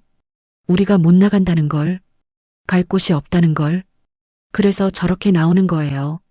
한영수 어르신한테 더 말하지 않았어요. 알겠습니다. 생각 바뀌시면 언제든 말씀해 주세요. 돌아서는데 한영수 어르신이 뒤에서 한마디 했어요. 명자 씨. 네. 조심해. 거절을 많이 당했어요. 솔직히 말할게요. 처음 2주 동안 15명을 찾아갔는데 서명한 분이 6명이었어요. 9명은 거절했어요.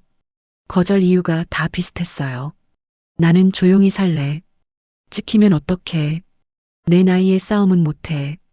명자 씨, 마음은 알겠는데. 마음은 알겠는데. 이 말이 제일 아팠어요. 마음은 안다는 거잖아요. 내 말이 맞다는 거잖아요. 근데 안 한다는 거잖아요. 그 심정을 모르겠어요? 아니, 너무 잘 알아요. 나도 같은 사람이니까. 나도 평생 참으면서 살았으니까. 마음은 알겠는데 좀 참자 이 말을 내가 얼마나 많이 했겠어요. 그래서 원망 안 했어요. 한 분도 거절한 분들 탓 안 했어요. 근데 마음이 꺾이긴 했어요. 솔직히 어느 날 밤에 방에서 혼자 앉아 있는데 갑자기 눈물이 나더라고요. 아무 이유 없이 갑자기 노트를 펴놓고 다음날 찾아갈 분 이름을 적고 있었는데 손이 떨렸어요. 펜을 쥔 손이. 내가 왜 이걸 하고 있지?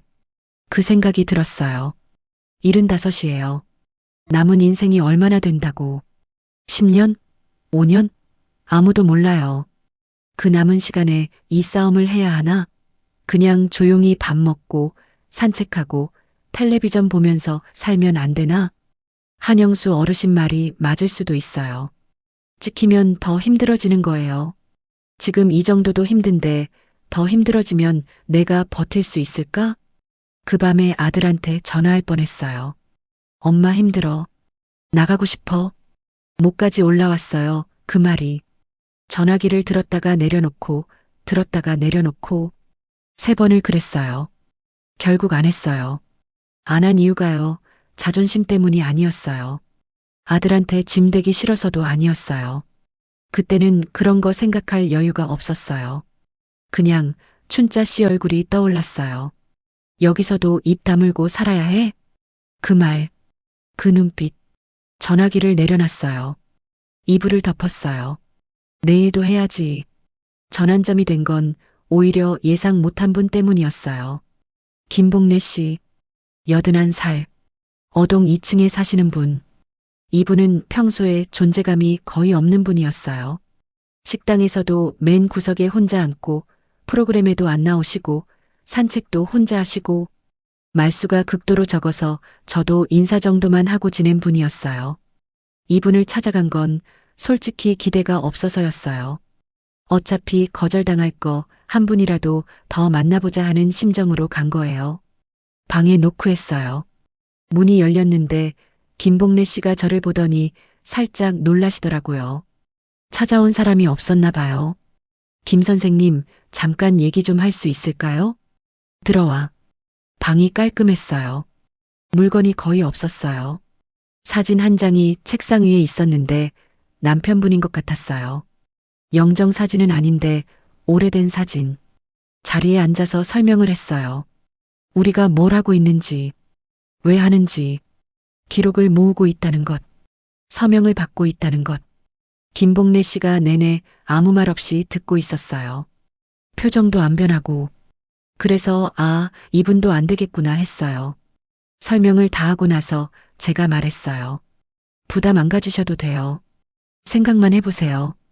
일어나려는데 김복래 씨가 입을 여셨어요. 나 여기 오기 전에 요양병원에 있었어. 네. 남편이 치매였거든. 요양병원에 넣었는데 한 달에 한 번 면회 갔어. 갈 때마다 남편 상태가 나빠져 있었어. 기저귀를 제때 안 갈아줬어. 욕창이 생겼어. 내가 따졌더니 뭐라 했는지 알아? 뭐라고요? 인력이 부족하다고 그러더라. 인력이 부족합니다. 남편이 욕창 때문에 고생하다가 갔어. 그게 3년 전이야. 김복래 씨가 책상 위 사진을 잠깐 봤어요. 그때 내가 왜 아무것도 못했는지 알아? 무서웠거든. 요양병원에서 쫓겨나면 남편을 어디로 데려가나? 그 생각에 입을 다물었어.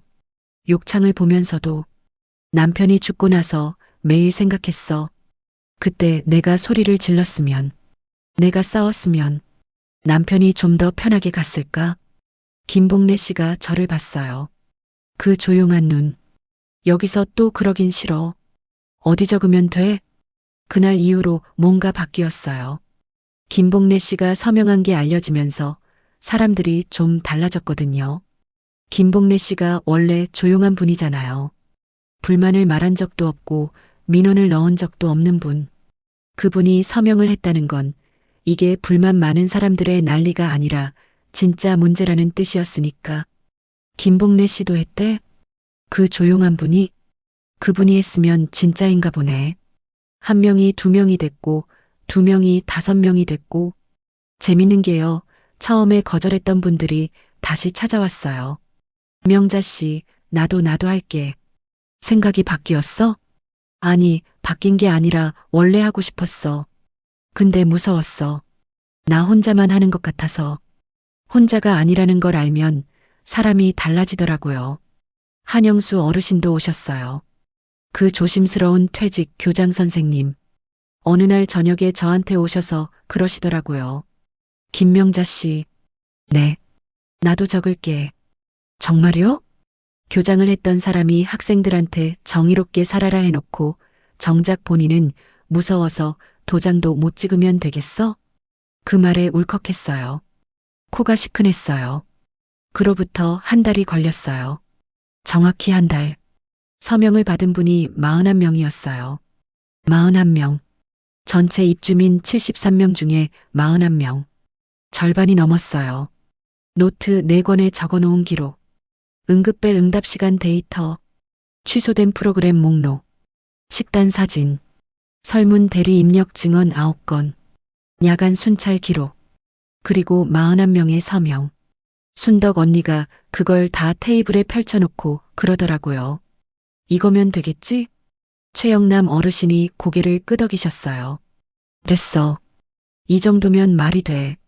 춘자 씨는 서명 명단을 한 장 한 장 넘기면서 조용히 보고 있었어요. 41개의 이름. 다 아는 이름들. 같이 밥 먹고, 같이 산책하고, 같이 늙어가는 사람들의 이름.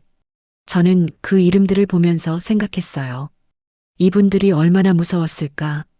이름을 적으면서 손이 얼마나 떨렸을까? 근데 적었어요. 떨리는 손으로. 면담을 신청했어요. 관리실에 공식 면담 요청서를 냈어요. 서면으로. 이것도 최영남 어르신 아이디어였어요. 말로 하면 기록이 안 남아. 종이로 내. 면담 요청서에 이렇게 적었어요. 입주민 대표 면담을 요청합니다. 안전, 서비스, 운영에 관한 구체적 사안이 있으며 관련 자료를 지참할 예정입니다. 관리실에서 면담 날짜가 잡혔어요. 일주일 뒤. 그 일주일이 제 인생에서 가장 긴 일주일이었어요. 자료를 정리하고 말할 내용을 다듬고 누가 뭘 말할지 역할을 나눴어요. 최영남 어르신이 야간 인력 문제를 말하기로 했어요. 순덕 언니가 프로그램 축소와 식단 문제를 말하기로 했어요. 춘자 씨가 설문 조작 문제를 말하기로 했어요. 저는 119 신고건과 전체 서명을 제시하기로 했어요. 면담 전날 밤 4시 모였어요. 순덕 언니 방에서 아무도 말이 없었어요. 한참 동안 최영남 어르신이 먼저 입을 열었어요. 긴장돼? 네. 제가 솔직하게 말했어요. 무서워요, 사실. 나도. 최영남 어르신이 그러셨어요.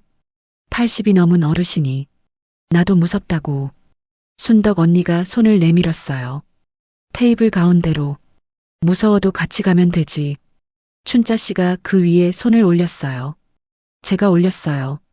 최영남 어르신이 올렸어요. 네 개의 손. 주름투성이에 마디가 굵고 검버섯이 핀 손. 근데 따뜻했어요. 어린애들 장난처럼 보였을 수도 있어요. 70, 80 넘은 사람들이 손을 포개고 있는 거. 근데 저한테는요, 그게 제 인생에서 가장 단단한 순간이었어요. 다음 날, 면담실 문 앞에 넷이 섰어요. 서류 봉투를 들고 순덕 언니가 저한테 고개를 끄덕였어요. 이제 들어가야 했어요. 문을 열었어요. 면담실은 처음 들어가 봤어요. 관리실 안쪽에 있는 작은 회의실, 긴 테이블 하나에 의자 6개, 벽에 액자가 걸려 있었는데 함께 만드는 행복한 노후라고 적혀 있더라고요. 웃기지도 않았어요. 소장이 앉아 있었어요. 처음 봤어요, 이 사람. 입주한 지 5개월 됐는데 소장 얼굴을 처음 본 거예요. 그동안 뭘 했는지 모르겠지만 어르신들 앞에는 안 나타나는 사람이었어요. 50대 후반쯤 돼 보이는 남자. 넥타이를 단정하게 매고 있었고 안경 너머로 우리를 봤어요. 표정이 없었어요. 좋지도 나쁘지도 않은 회의를 시작하기 전에 표정. 옆에 생활지원팀장이 앉아 있었어요. 민원이 많으시네요 했던 그 사람. 노트를 펴놓고 뭔가를 적을 준비를 하고 있었어요. 그 옆에 여직원 1명. 서기인 것 같았어요. 3명 대 4명. 우리가 앉았어요. 소장이 먼저 말했어요. 입주민 대표 면담이라고 해서 자리를 마련했는데 어떤 사안인지 말씀해 주시겠습니까? 목소리가 낮고 차분했어요. 회의를 많이 해본 사람 특유의 톤. 감정을 안 드러내는 톤. 제가 먼저 입을 열었어요. 미리 연습한 대로. 소장님, 저는 어동 입주민 김명자입니다. 오늘 저희가 면담을 요청한 건 3가지 사안 때문입니다. 서류 봉투를 열었어요. 안에서 노트 복사본, 서명 명단, 식단 사진 출력물, 프로그램 비교표를 꺼내서 테이블 위에 올렸어요. 한 장 한 장. 소장의 시선이 서류로 내려갔어요. 팀장도 봤어요. 서기 여직원도 봤어요. 공기가 바뀌었어요. 그 순간. 왜냐면 이건 그냥 불만이 있어요. 하러 온 게 아니거든요. 종이가 있었어요. 날짜가 있었어요. 숫자가 있었어요. 이름이 있었어요. 41개의 이름이. 최영남 어르신이 먼저 나섰어요. 야간 근무자. 현재 몇 명입니까? 소장이 팀장을 봤어요. 팀장이 노트를 넘기며 말했어요. 현재 야간 근무 인력은 1명 체제로 운영하고 있습니다. 세계동에 1명. 맞습니까? 네. 이겁니다. 최영남 어르신이 종이 한 장을 밀었어요. 야간 순찰 기록. 어르신이 한 달간 밤마다 복도에 나가서 직접 체크한 기록. 숫자를 읽어 내려갔어요. 담담하게. 화를 안 냈어요. 최영남 어르신이 화를 참는 게 보였어요. 목에 힘줄이 서 있었거든요. 근데 참았어요. 우리가 약속한 대로.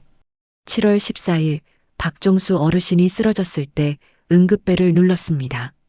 직원 도착까지 7분. 이 건물에 심장 질환자가 4명, 당뇨 환자가 7명, 고혈압 환자가 12명 있습니다. 야간에 1명으로 커버가 됩니까? 소장이 대답을 안 했어요. 최영남 어르신이 종이를 하나 더 밀었어요. 관련 법규도 찾아봤습니다. 노인복지법 시행규칙 별표, 야간 보호 인력 기준, 입주 인원 대비 야간 근무 인력 최소 배치 기준에 현재 이 시설은 미달입니다. 그 종이는 한영수 어르신이 찾아준 거예요. 퇴직 교장 선생님, 서명하고 나서 내가 뭐 도울 수 있겠어? 하셨는데 이분이 도서관에서 법규를 뒤지셨어요. 인터넷도 못 하시는 분이 도서관에 앉아서 법전을 펼쳤어요. 소장 얼굴에 처음으로 변화가 왔어요. 미세하게. 눈가가 살짝 움찔했어요. 다음은 순떡 언니 식단입니다. 사진을 펼쳤어요. 휴대폰으로 찍어서 출력한 거. 화질이 좋진 않았지만 보이긴 보였어요. 이건 4월 식단이에요. 입주 초기. 생물 고등어구이, 과일 4종류, 도자기 접시. 사진 한 장. 이건 8월 식단이에요. 냉동 고등어, 과일 없음. 같은 요일 같은 메뉴명인데 이렇게 다릅니다. 사진 한 장. 나란히 놓으니까 차이가 확연했어요.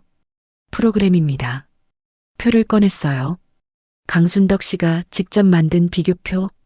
4월 기준 프로그램 14개. 8월 현재 6개. 석 달 만에 8개가 없어졌습니다.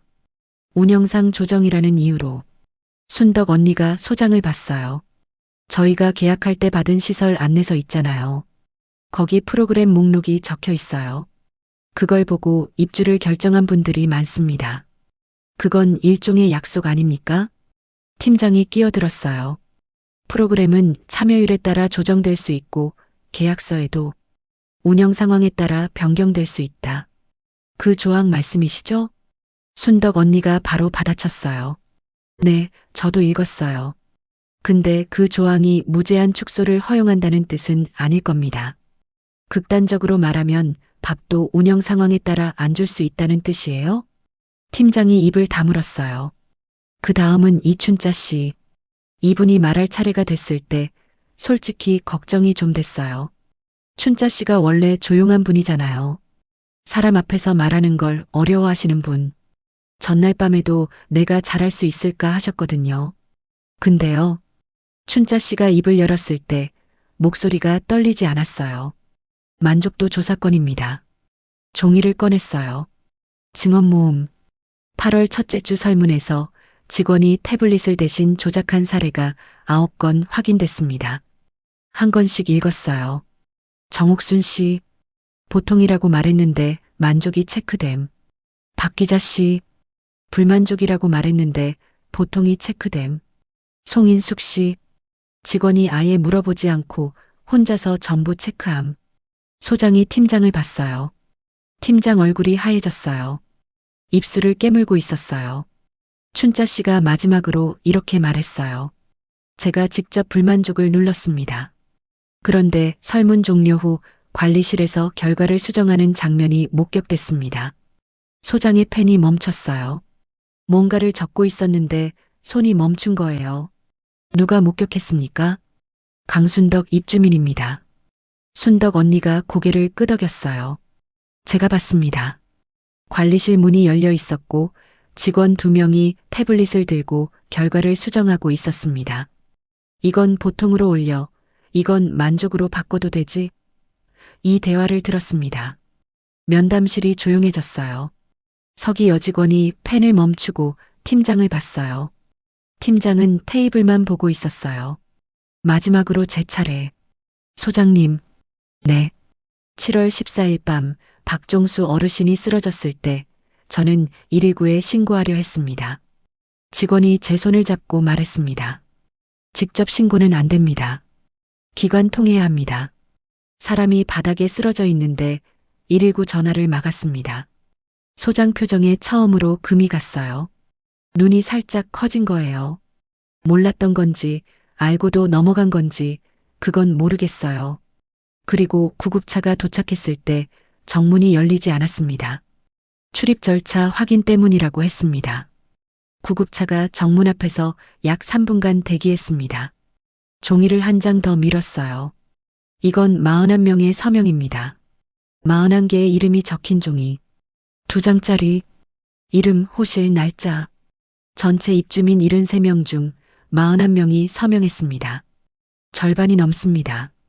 소장이 서명 명단을 집어들었어요. 한 장씩 넘겼어요. 저희는 3가지를 요구합니다. 하나, 야간 근무 인력 최소 2명 배치. 둘, 응급시 입주민의 119 직접 신고 권리 보장. 셋, 만족도 조사의 독립적 시행. 직원의 대리 입력 및 결과 수정 금지. 이게 전부입니다. 소장이 서명 명단을 내려놓았어요. 서류들을 한번 쭉 둘러봤어요. 야간 순찰 기록, 식단 사진, 프로그램 비교표, 설문 증언, 법규 자료, 서명 명단. 침묵이 길었어요. 팀장이 뭔가 말하려고 입을 열었는데 소장이 손을 들어서 막았어요. 확인하겠습니다. 소장이 그렇게 말했어요. 확인이요? 제가 되물었어요. 제시해 주신 자료를 검토하고 내부 논의를 거쳐서 답변 드리겠습니다. 관료적인 대답이었어요. 예상한 대답이었어요. 근데 저는 여기서 끝낼 생각이 없었어요. 소장님, 네. 한 가지 더 말씀드릴 게 있습니다. 서류 봉투에서 마지막 종이를 꺼냈어요. 이건 41명의 서명자 전원의 보호자 연락처입니다. 아들, 딸, 며느리, 사위. 모든 보호자 연락처가 적혀 있습니다. 소장의 눈이 다시 한번 움직였어요. 2주 내에 구체적 개선 조치가 없을 경우 이 기록 전체를 모든 보호자에게 공유하겠습니다. 야간 인력 1명이었다는 것, 119 신고를 막았다는 것, 설문을 조작했다는 것. 전부 조용했어요. 그리고 그래도 변화가 없으면 관할 구청과 국민권익위원회에 정식으로 민원을 접수하겠습니다. 팀장의 볼펜이 테이블 위에서 떨어졌어요. 줍지도 않았어요. 소장이 서명 명단과 보호자 연락처를 번갈아 봤어요. 41명의 보호자. 아들, 딸이 이걸 알면 어떻게 될까? 우리 엄마가 밤에 쓰러져도 직원이 안 온다고? 119를 못 부르게 막았다고? 그 전화가 쏟아지면? SNS에 퍼지면? 뉴스에 나가면? 소장이 계산을 하고 있었을 거예요. 야간 인력 1명 더 쓰는 비용과 이 일이 터졌을 때 감당해야 할 비용을 검토 후 일주일 내에 답변 드리겠습니다. 소장의 목소리가 달라져 있었어요. 아까보다 낮아졌어요. 나왔어요. 면담실에서 문을 닫고 복도에 섰는데 다리가 풀리더라고요. 순덕 언니가 벽에 기대서 숨을 내쉬었어요. 아? 춘자 씨가 눈을 감고 있었어요. 최영남 어르신이 두 손을 떨고 계셨어요. 그 불같은 어르신이 손을 떨고 있었어요. 아무도 말이 없었어요. 한참 뒤에 최영남 어르신이 그러셨어요. 했다. 그 한마디에 순덕 언니가 울다가 웃었어요. 춘자 씨가 제 팔을 잡았어요. 명자 씨, 우리 했어. 했어요. 우리가 했어요. 떨리는 손으로 서류를 들고 무서운 마음으로 문을 열고 목이 바짝 마른 채로 한마디 한마디 내뱉고 끝이 아니었어요. 결과가 어떻게 될지는 아직 몰랐어요. 근데 한 가지는 확실했어요. 우리는 더 이상 이대고 가만히 있지 않았어요. 일주일이 지났어요. 소장이 답변을 준다고 했었죠. 근데 사흘이 지나도 감감무소식이었어요. 나흘째, 다섯째, 엿새째. 최영남 어르신이 이를 갈았어요. 씹는 거야, 이게. 어르신, 아직 기한이. 내가 보호자들한테 먼저 뿌려버릴까? 안 돼요. 우리가 정한 순서대로 해야 해요. 기다리는 게 싸우는 것보다 힘들더라고요. 싸울 때는 뭔가 하고 있잖아요. 기다리는 건 속만 타는 거예요. 엿새째 되던 날 관리실에서 전화가 왔어요. 소장님이 면담을 요청하십니다. 이전 참석자분들 함께요. 면담실 문을 열었는데 공기가 달랐어요. 소장 옆에 처음 보는 사람이 앉아 있었거든요. 40대 여자분. 명함을 내밀더라고요. 운영본부 부장. 본사에서 내려온 사람이었어요. 본사. 그 단어 하나로 충분했어요. 우리 서류가 위까지 올라간 거예요. 소장선에서 묻으려다가 못 묻은 거예요. 41명의 서명, 보호자 연락처, 법규 자료. 그걸 혼자 안고 있기엔 너무 무거웠겠죠. 소장이 A사 용지를 꺼냈어요. 빼곡하게 인쇄된 거. 읽기 시작했어요. 야간 근무 인력 다음 달부터 2명으로 증원. 응급시 입주민 119 직접 신고 제한하지 않겠다. 전동 게시판에 공지. 만족도 조사, 종이 설문으로 전환. 직원 대리 입력 금지. 하나 읽힐 때마다 제 심장이 쿵, 쿵, 쿵. 그리고 우리가 요구하지 않은 게 하나 나왔어요. 외출 절차 간소화. 사전 승인제에서 신고제로 변경.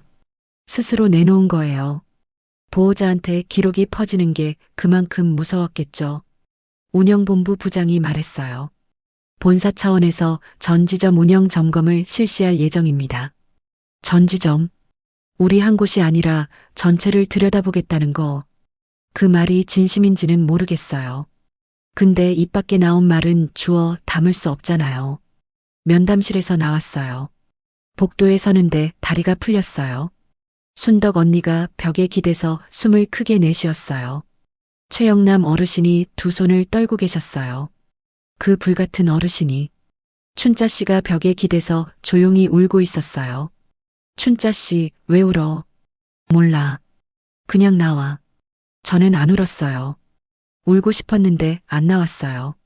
대신 온몸에 힘이 빠지면서 이상한 생각이 들더라고요. 아, 우리가 진짜 해냈구나. 일주일 뒤 진짜 공지가 붙었어요. 응급 상황 시 입주민께서는 119에 직접 신고하실 수 있습니다. 어르신 대여섯 분이 모여서 읽고 계셨어요. 한 분이 고개를 갸웃하시더라고요. 이게 원래 안 됐었어? 씁쓸했어요. 119 신고가 되는 게 당연한 건데 그 당연한 걸 공지로 붙여야 하는 곳이었으니까. 야간 직원이 진짜 2명이 됐어요. 최영남 어르신이 첫날 밤에 확인하러 나가셨대요. 습관이 된 거예요. 복도에 나갔더니 직원이 있었대요. 다음날 아침 식당에서 그러시는데 표정이 허탈하시더라고요. 진짜 있더라. 설문은 종이로 바뀌었어요. 연필로 직접 체크하고 접어서 수거함에 넣는 방식. 수거는 외부 업체가 했어요. 춘자 씨가 설문지를 받아들고 한참을 보더라고요. 왜 그래? 내가 적은 게 진짜 그대로 가는구나 싶어서. 완벽하냐고요? 아니요. 과일은 안 돌아왔어요. 가끔 나오긴 했는데 예전 같진 않았어요. 생선도 냉동이 섞여 나왔어요. 없어진 프로그램 8개 중에 돌아온 건 3개. 직원들 태도도 친절해진 게 아니라 조심스러워졌어요. 특히 팀장. 저를 마주치면 눈을 피했어요. 근데 이상하게 그게 싫지 않았어요. 전에는 편하게 무시당했거든요. 우리가 아무것도 안 하니까. 근데 이제는 경계를 해요. 우리가 기록한다는 걸 아니까. 무시당하면서 편안한 것보다 경계당하면서 존중받는 게 나았어요. 근데 제일 크게 달라진 건 시설이 아니었어요. 우리였어요. 서명을 받으러 다니면서 한 분 한 분 방에 찾아갔었잖아요. 그때 제일 많이 한 게 뭔지 아세요? 수다예요. 서명보다 수다가 더 길었어요. 남편 이야기, 자식 이야기, 아픈데 이야기. 1시간씩 앉아서 들었어요. 서명은 그 끝에 잠깐이었어요. 그 수다가 우리를 연결했어요. 복도에서 마주치면 눈인사만 하던 사이가 이름을 불렀어요. 복래 씨, 오늘 좀 어때? 영수 선생님, 잘 주무셨어요? 서명했던 41명이 서로를 알게 됐어요. 이름, 방번호, 누가 무릎이 안 좋고 누가 혈압약을 먹는지. 김복래 씨가 달라졌어요.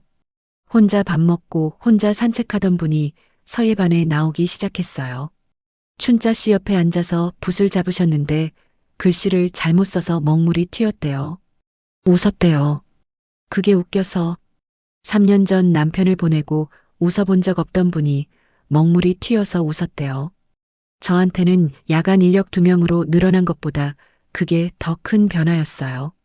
9월 어느 저녁이었어요. 순덕 언니랑 산책로를 걸었어요. 벤치에 나란히 앉았어요. 벤치가 2개로 줄긴 했지만 2개면 됐어요. 바람이 불었어요. 여름이 끝나가는 바람. 나뭇잎이 흔들렸어요. 순덕 언니가 하늘을 보면서 그러더라고요. 우리 잘한 거지? 잘했지. 근데 나 가끔 생각해. 그날 밤에 박 어르신이 안 쓰러졌으면 우리가 이걸 했을까? 몰라. 안 했을 것 같아. 과일 없어진 거 투덜대면서 그냥 살았을 거야. 맞는 말이었어요. 누군가 쓰러져야 움직이는 거. 왜 매번 누군가가 다쳐야 바뀌는 건지. 다음에는 쓰러지기 전에 말하자. 순덕 언니가 고개를 끄덕였어요.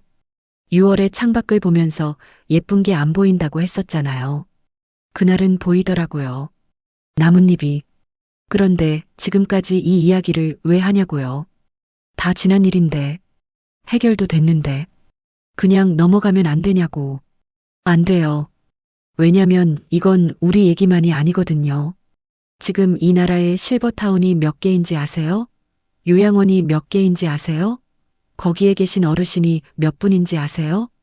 모르시잖아요. 관심이 없으니까. 나랑 상관없으니까. 우리 엄마 아빠는 아직 괜찮으니까. 저도 그랬어요. 남의 일인 줄 알았어요. 뉴스에서 요양원 학대 나오면 세상에 어떻게 저럴 수 있어 혀를 차고 채널 돌렸어요. 설마 내가 그런 데를 가겠어? 설마 나한테 그런 일이 생기겠어? 생기더라고요. 보증금 2억 8천짜리 고급 실버타운에서요. 한 가지 분명히 말씀드릴게요. 저는 여기를 나쁜 곳이라고만 말하고 싶은 게 아니에요. 여기 직원들 중에 나쁜 사람 별로 없어요. 진짜로. 대부분은 그냥 월급 받고 일하는 사람들이에요. 야간에 혼자 세계동을 뛰어다니던 그 직원, 그 사람이 나쁜 거예요? 아니잖아요. 그 사람도 피해자예요. 문제는 사람이 아니라 구조예요. 인력을 최소로 굴리고 불만을 관리 대상으로 분류하고 설문을 숫자 맞추기로 쓰고 그게 한 사람의 악의가 아니라 시스템이었어요. 비용을 줄이고 효율을 높이라는 시스템. 그 시스템 안에서는 착한 사람도 나쁜 일을 하게 돼요. 인력이 부족합니다.